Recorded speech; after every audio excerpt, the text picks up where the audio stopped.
میں عرض کر رہا تھا خوش بخت اور خوش نصیب ہوتے ہیں وہ والدین جنہیں اللہ رب العزت ایسی اولاد عطا کرتا ہے یا ایسے پسماندگان عطا کرتا ہے یا ایسے لواحقین عطا کرتا ہے کہ جو ان کے اس دنیا سے چلے جانے کے بعد بھی ان کی بخشش کے لیے اور ان کے درجات کی بلندی کے لیے اس طرح کی پاکیزہ مجالس کا اہتمام کرتے رہتے ہیں۔ نبی اکرم صلی اللہ تعالیٰ علیہ وآلہ وسلم کا ارشاد گرامی ہے، الدال علی الخیر کفاعلہ، کہ نیکی کی دعوت دینے والا ثواب پانے میں نیکی کرنے والے جیسا بن جاتا ہے۔ ایک اور حدیث پاک میں نبی اکرم صلی اللہ تعالیٰ علیہ وآلہ وسلم نے اسی مضمون کو یوں واضح کیا، من دل علی خیر فلہ مثل اجر فاعلہ، کہ جو دوسروں کو نیکی کی طرف راغب کرتا ہے، تھوڑی سی آواز اونچی کرنا، جو دوسروں کو نیکی کی طرف راغب کرتا ہے، نیکی کی دعوت دیتا ہے، اور اس کے رغبت دلانے پر جتنے لوگ نیکی کے راستے پہ چل پڑتے ہیں، جتنا چلنے والوں کو ثواب عطا کیا جاتا ہے اتنا اکٹھا چلانے والے کو بھی عطا کیا جاتا ہے۔ ایک تیسری حدیث پاک بھی اسی مفہوم کو واضح کر رہی ہے۔ جلسوں کا مقصد چونکہ دین سیکھنا ہوتا ہے، اگر یہ مقصد نہیں تو پھر کچھ مقصد نہیں، اس لیے بڑی توجہ کے ساتھ میری گزارشات کو سنیں، اس میں آپ کا بھلا اور آپ کا فائدہ ہے، اس لیے کہ آپ یہاں کچھ سیکھنے آئے ہیں۔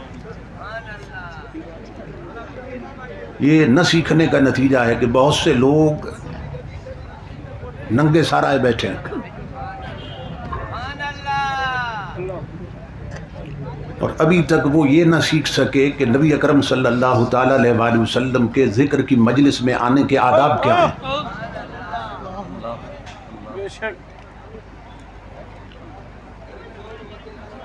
گھر سے اٹھے اور سر پہ نہ ٹوپی رکھی نہ پگڑی رکھی اور اسی حال میں چلے آئے۔ اگر مجلس میں حاضری کے آداب نہ سیکھ سکے تو پھر کیا سیکھا؟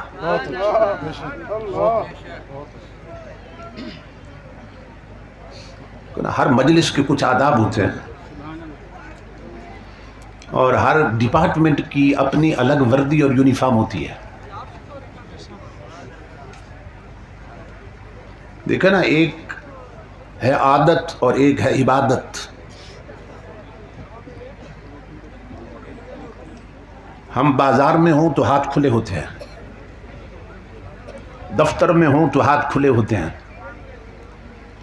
کچہری میں ہوں تو ہاتھ کھلے ہوتے ہیں، شادی حال میں ہوں تو ہاتھ کھلے ہوتے ہیں، لیکن جب مسجد میں آئیں یا مصلی پہ آئیں تو پھر ہاتھ بندے ہوتے ہیں، تاکہ دور سے دیکھنے والا پہچان جائے کہ یہ بندہ عادت میں نہیں آیا، عبادت میں آیا ہے۔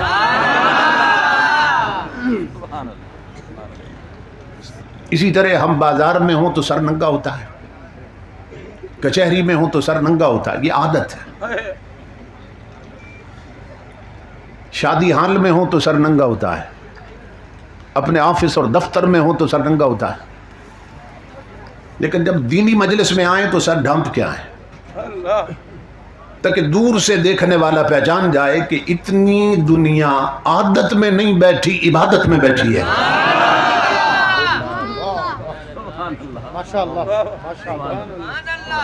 سمجھ رہے ہیں؟ اس لیے عادت اور عبادت کا فرق یہ ہمارے پیش نظر رہنا چاہیے۔ اب یہاں بہت سے لوگ اپنے ہاتھوں کو جھنڈا بھی بنا لیتے ہیں، جھومتے بھی ہیں، مگر ہماری اکثر مجالس کا حال یہ ہے کہ آنے والے ان کی میجارٹی اکثریت عشاء پڑھ کے نہیں آتی اور فجر جا کے نہیں پڑھتے. جب جاگتے ہوئے عشاء چھوڑ دی تو سونے کے بعد اٹھ کے فجر کون پڑھے گا؟ یہ توجہ طلب بات. مجلس میں تو جس کی پشت پہ ہاتھ رکھو وہ عاشق رسول نظر آتا ہے، لیکن یہ ذہن میں رکھیے حضور کا عشق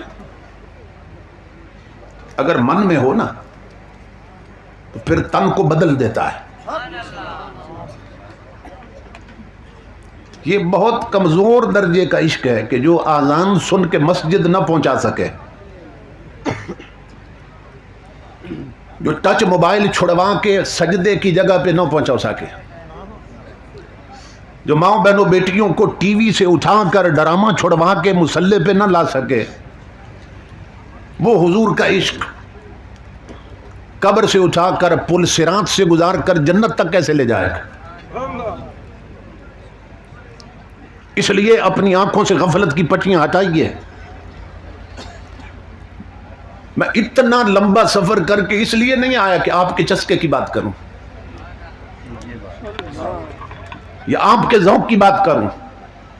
میں آیا ہوں کہ تاجدار کائنات کی لٹی ہوئی امت کی ضرورت کی بات کروں.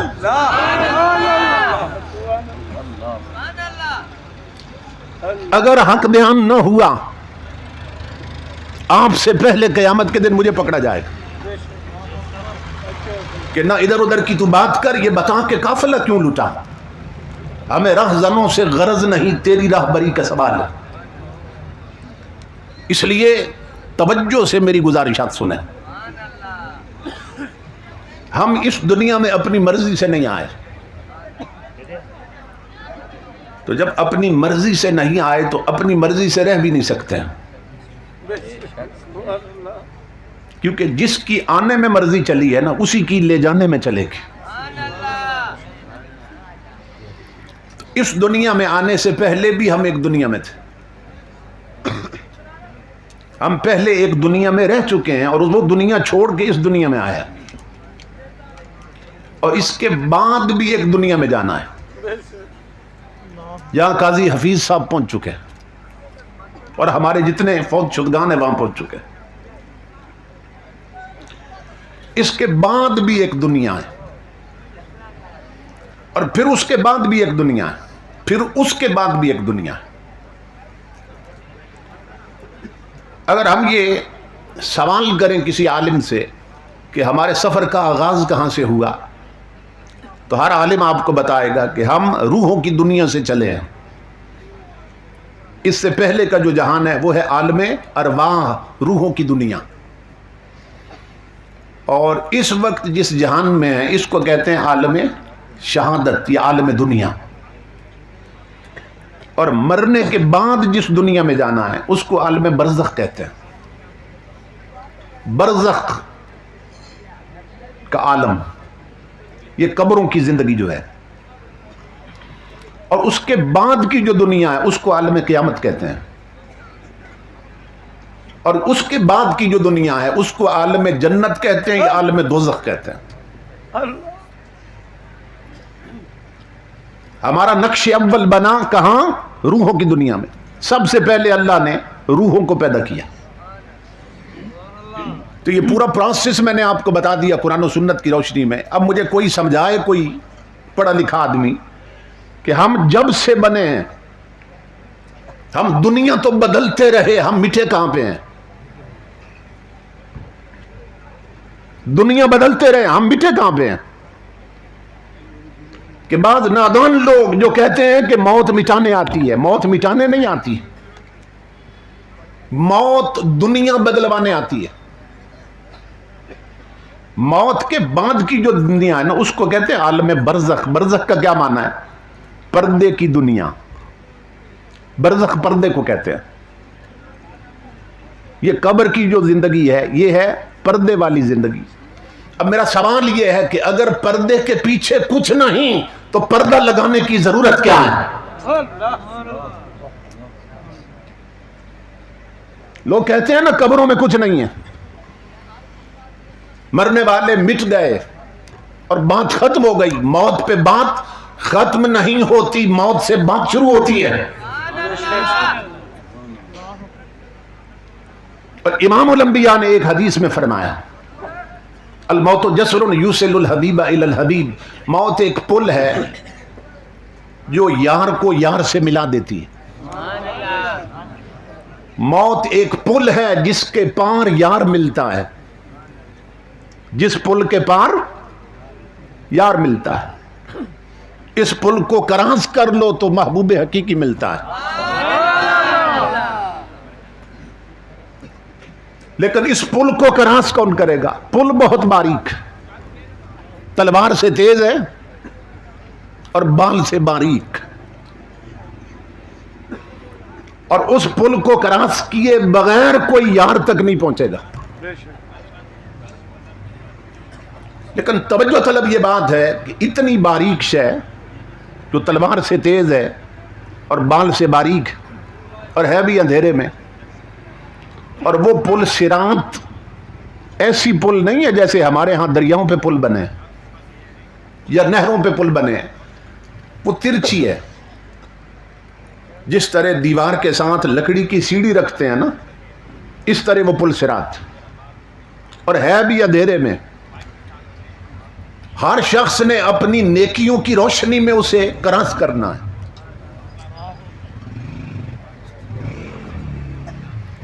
اتنی باریک شے اس پل سے گزرے بغیر کوئی یار تک نہیں پہنچے گا.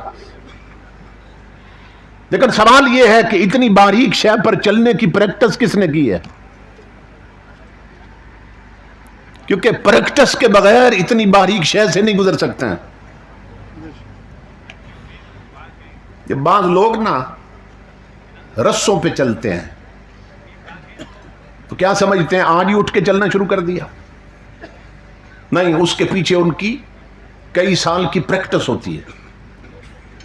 جب انہوں نے چلنا شروع کیا ہوگا کئی بار پھسلے ہوں گے، کئی بار گرے ہوں گے، گر کے پھر اٹھے ہوں گے، تو بار بار پریکٹس کر کے نا وہ رسے پہ چلنا شروع کر دیتے ہیں. تو قرآن کہتا ہے پل صراط سے گزرے بغیر یار تک نہیں پہنچو گے. تو اتنی باریک شے، اتنی تیز شے، جب اس پر چلنے کی ہمیں پریکٹس نہیں تو چلیں گے کیسے؟ جسے ہم بھول چکے ہیں چلیں گے کیسے؟ سنو امام الانبیاء کے غلاموں، پریکٹس کے بغیر وہاں نہیں چل سکیں گے. تو پریکٹس کہاں کرنی ہے؟ اسی دنیا میں. یہ دارالعمل ہے، اس دنیا میں پریکٹس کرنی. اب سوال یہ پیدا ہوا کہ اس دنیا میں اتنی باریک شے کون سی ہے اور اتنی تیز شے کون سی ہے کہ جس پر چلیں تو پریکٹس ہو جائے؟ تو سنو، اولیاء فرماتے ہیں، صوفیاء فرماتے ہیں، علماء فرماتے ہیں کہ اس غفلت کی دنیا میں، اس بے غیرتی کی دنیا میں، اس بے حیائی کی دنیا میں، اس حرام خوری کی دنیا میں، اس حرام کاری کی دنیا میں، اس گانے سننے والی دنیا میں، اس فلمیں دیکھنے والی دنیا میں، ان ڈول ڈھمکوں والی دنیا میں، امام الانبیاء کے غلاموں، آج غفلت کے اس دور میں کملی والے کی شریعت پہ چلنا ہی پل صراط پہ چلنا ہے.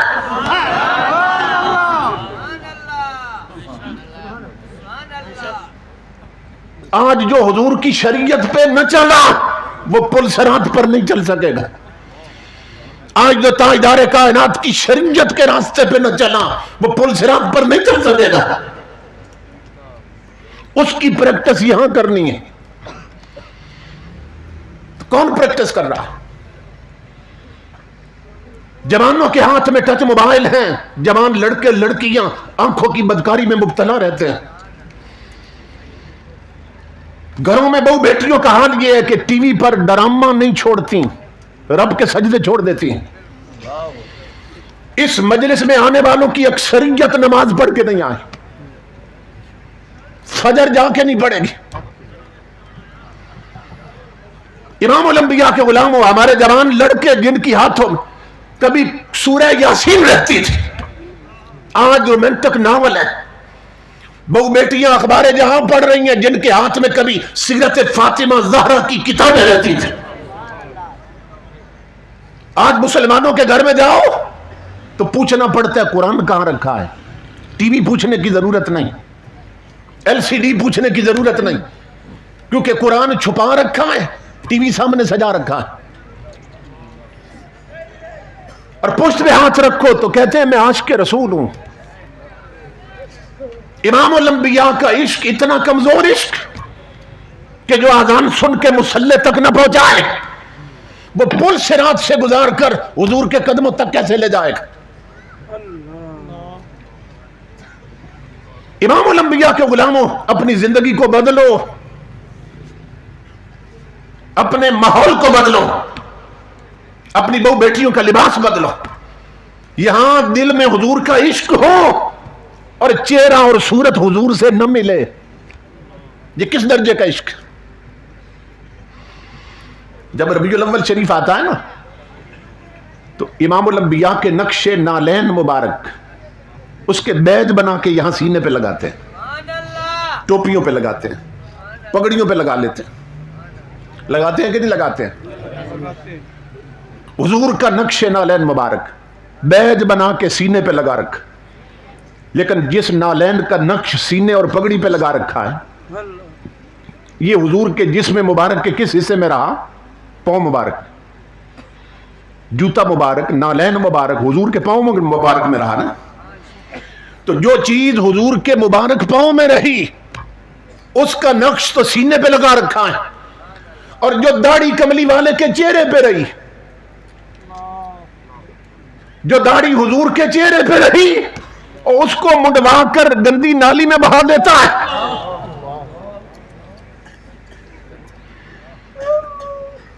یہ کون سا عشق ہے, کون سی محبت ہے حضور کے ساتھ. اس لیے میرے آقا کے غلاموں غفلت کی پٹیاں ہٹاؤ اور اپنے آپ کو تاجدار کائنات کے مدینے کے راستے پہ چلاؤ. شریعت کا حکم یہ ہے. حضور صلی اللہ علیہ وسلم کا امتی امام الانبیاء فرماتے ہیں تاجدار کائنات نے لعنت فرمائی. صحابہ کہتے ہیں ہم سن رہے تھے جسے سراپا رحمت بنا کے بھیجا گیا تھا. لعن رسول اللہ صلی اللہ علیہ وآلہ وسلم الرجل یلبس لبسۃ المرأۃ والمرأۃ تلبس لبسۃ الرجل. منبر پر تمہارے میرے نبی نے فرمایا اللہ میری امت کے اس مرد پر لعنت بھیجے کہ جس نے رب نے مرد بنایا اور وہ شکل عورتوں جیسی بنا کے پھرتا, اور میری امت کی ان عورتوں پر لعنت ہو کہ جنہیں رب نے عورت بنایا اور وہ مردوں کی طرح بال کٹوا کے پھرتی ہیں اور بے پردہ پھرتی ہیں. تصور کریں ہم کہاں کھڑے ہیں. اس لیے میرے آقا کے غلاموں حضور کی شریعت کی طرف آؤ. موت ایک اٹل حقیقت ہے.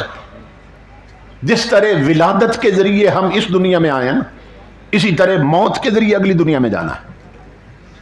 تو موت مٹانے نہیں آتی ہے, موت اللہ اور اس کے رسول سے ملانے آتی ہے. دیکھو نا اگر موت مٹا دیتی ہے,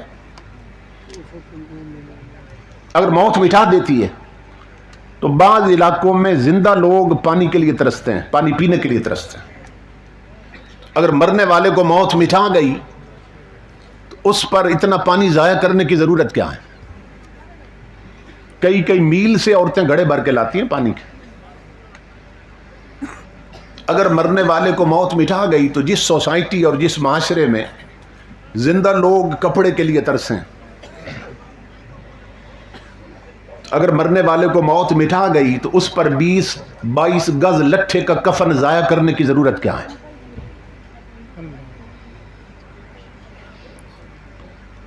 میں جب کچی آبادیوں میں آتا ہوں نا تو دیکھتا ہوں غریبوں کی بیٹیاں جوگیوں سے ننگے سر نکلتی ہیں.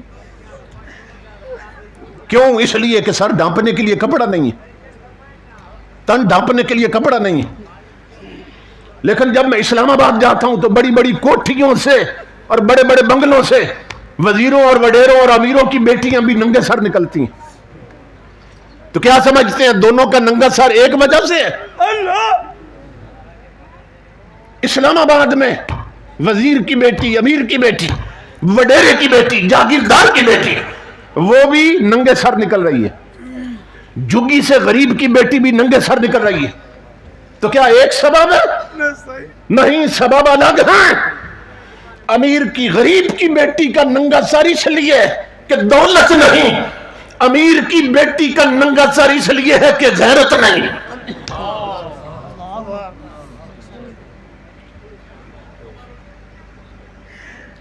غریب کی بیٹی کا ننگا سر غربت نے کر رکھا ہے، امیر کی بیٹی کا ننگا سر بے غیرتی نے کر رکھا ہے. کبھی منہ کرو مدینے کی طرف، مصطفیٰ کے دل پہ کیا بیت رہی ہوگی. صحابہ کہتے ہیں ایک جنگ میں، غزوے میں، حاتم تائی کافر کی بیٹی حضور کے سامنے آئی. دکم پیل میں نا اس کے سر کا دوپٹہ کہیں گر گیا تھا. جب اللہ کے حبیب کی نظر پڑی تو حضور دوڑے اس کی طرف. کافر کی بیٹی ہے، ننگا سر دیکھا حضور نے، اپنی کالی کملی اس کے سر پہ ڈال دی. فرمایا میری بیٹی اپنا سر ڈھانپ لو. اس کی چیخ نکل گئی، کہنے لگی محمد عربی یہ بات میری سمجھ سے باہر ہے کہ اتنی محبت کے ساتھ آج تک میرے سر پہ چادر میرے سگے باپ نے نہیں رکھی، آپ دشمن ہو کے میرا سر ڈھانپ رہے ہیں. تمہارے میرے نبی نے فرمایا سن، تو ابھی محمد عربی کی شریعت سے واقف نہیں، پر بال سن میری بیٹی، بیٹی بیٹی ہوتی ہے، کافر کی کیوں نہ ہو. جس رسول نے کافر کی بیٹی کا ننگا سر دیکھا تھا، دل اتنا تڑپا کہ اپنی کملی اس کے سر پہ ڈال دی. آج اس رسول کا کلمہ پڑھنے والی عورتوں نے اپنے سر ننگے کر لیے، جسم ننگے کر لیے. حضور کے دل پہ کیا بیت رہی ہوگی.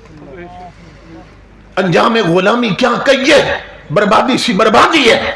جو درس بطحہ نے دیا وہ درس پڑھانا بھول گئے. عبرت کا مرکہ یہ پستی اور قابل حیرت یہ مستی. اوروں کو جگانا یاد رہا، خود ہوش میں آنا بھول گئے. اس لیے جاگو جاگو لوگو، ہم عذاب الہی کے مستحق بن چکے ہیں.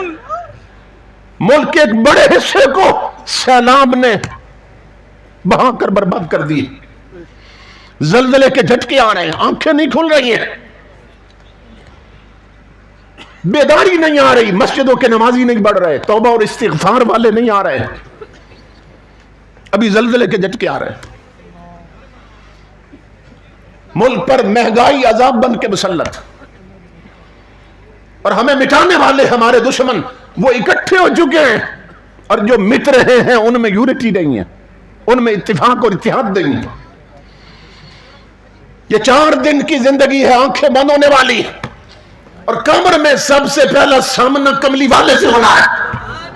بتاؤ ہم اس لائق ہیں کہ حضور کو منہ دکھا سکیں؟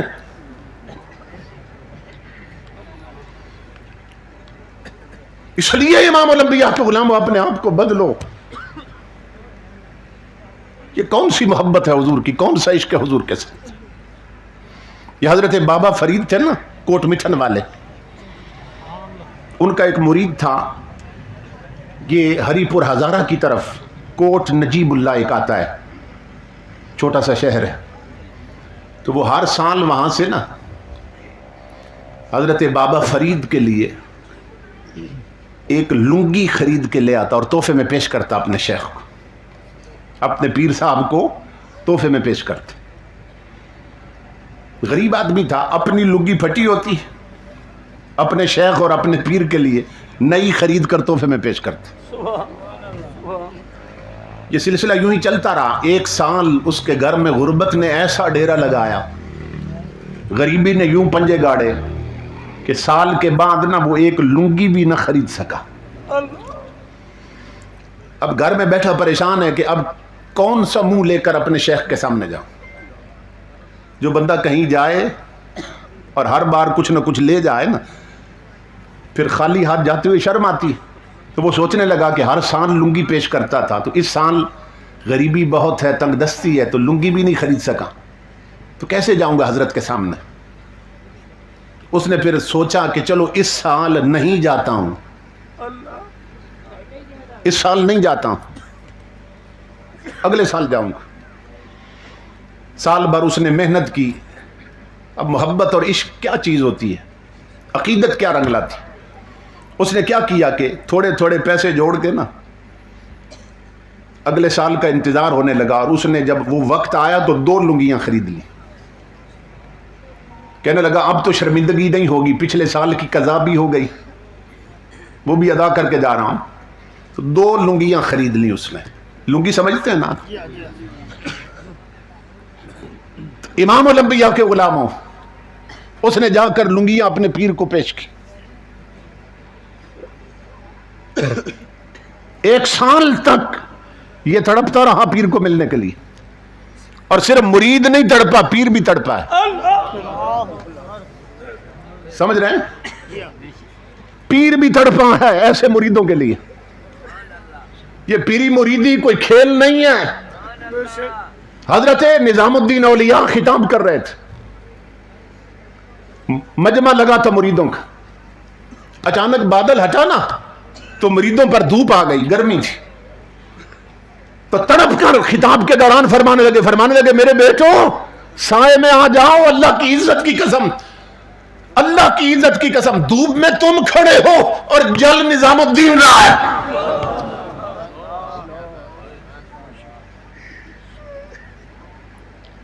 یہ دونوں طرف آگ برابر لگتی ہے.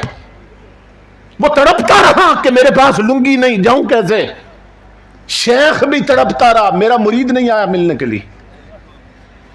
تو جب لے گیا نا 2 لنگیاں، دونوں پیش کی، حضور یہ پچھلے سال کی قضا ہے اور اس سال کی بھی لایا ہوں. سننا بابا فرید کوٹ مٹھن والے نے کیا کیا. ایک خادم کو بلایا، فرمایا ماچس لاؤ، آگ لاؤ. وہ آگ لایا نا تو آپ نے دونوں لنگیوں کو آگ لگا دی، دونوں لنگیاں جلا دی آپ نے. غریب مرید کی چیخ نکلی، حضرت میں نے تو خود بھوک کاٹی تھی، آپ کے لیے لنگی لایا تھا، کیا غریب کا تحفہ پسند نہیں آیا. سنو جو بابا فرید نے بات کی، میں وہ بات آپ کو کہنا چاہتا ہوں. بابا فرید رو پڑے، فرمایا او اون چیز کو بالا جڑی یار کو جدا کری.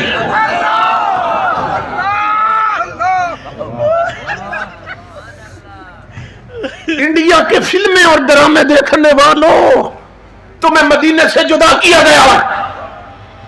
ننگے سر بازاروں میں میک اپ کر کے پھرنے والی بہو بیٹیوں، تمہیں مدینے سے جدا کیا جا رہا ہے. ٹچ موبائلوں میں آنکھوں کی بدکاری میں مبتلا رہنے والے جوانوں، تمہیں مصطفیٰ سے جدا کیا جا رہا ہے. ایسا کرو، آج میں بابا فرید کا قول پھر دوہرا رہا ہوں، اور اون چیز کو بالا جڑی یار کو جدا کری. آگ لگاؤ ان رومانٹک ناولوں کو، ہر نقش ڈیلیٹ کر دو جو آنکھوں کی بدکاری میں مبتلا کرتا ہے، جس نے مدینے کے نقشے دھندلا دیے ہیں. اپنے آپ کو حضور کے ساتھ ایسا جوڑو کہ دنیا کی کوئی طاقت تمہیں دار کائنات سے جدا نہ کر سکے. آنکھ بند ہونے والی ہے، موت سر پہ کھڑی ہے. خدا کے لیے امام الانبیاء کے غلاموں، حضور کا دین لٹ رہا ہے، شریعت خطرے میں ہے. وہ جو رہ رہے ہیں مدینے میں، کوئی ان کو جا کے یہ دے خبر، وہ چلی ہے زور کی آندیاں کہ چمن حضور کا اڑ چلا. یہ سمجھو موت مٹانے نہیں آتی ہے، یہ حضور تک پہنچائے گی. تو ہمارے منہ ہیں کہ حضور کے سامنے کر سکے. موت اگر مٹاتی ہے اس پر پانی کیوں ضائع کر دیتے، کپڑا کیوں ضائع کرتے ہیں. اور شریعت کا حکم ہے میت کو خوشبو بھی لگاؤ. اور شریعت کا حکم ہے جب اس کو کاندھوں پہ اٹھا کے چلو نا جنازے کو تو جھٹکے نہ لگنے دو. اگر موت مٹا گئی تو جھٹکوں سے کیوں بچا رہے ہو. پھر شریعت کا حکم ہے جب قبر میں میت کو رکھو اس کا رخ کر دو قبلے کی طرف، منہ قبلے کی طرف کر دو. اگر موت مٹا گئی تو چہرہ قبلے کی طرف کرنے کی ضرورت کیا ہے. مگر آواز آ رہی ہے اللہ رب العزت کی، اسے غسل بھی دو، اسے کفن بھی پہناؤ، نیا لباس پہناؤ، اسے خوشبو بھی لگاؤ، اسے ادب سے کاندھوں پہ لے کے چلو، قبر میں رکھو تو اس کا رخ کر دو قبلے کی طرف. کیوں کہ تم نے تو مٹی ڈال کے پلٹانا ہے اسے. تھوڑی دیر بعد قبر میں زیارت مصطفیٰ ہونے والی ہے. نعرہ تکبیر، نعرہ رسالت، نعرہ خلافت، نعرہ حیدری، عظمت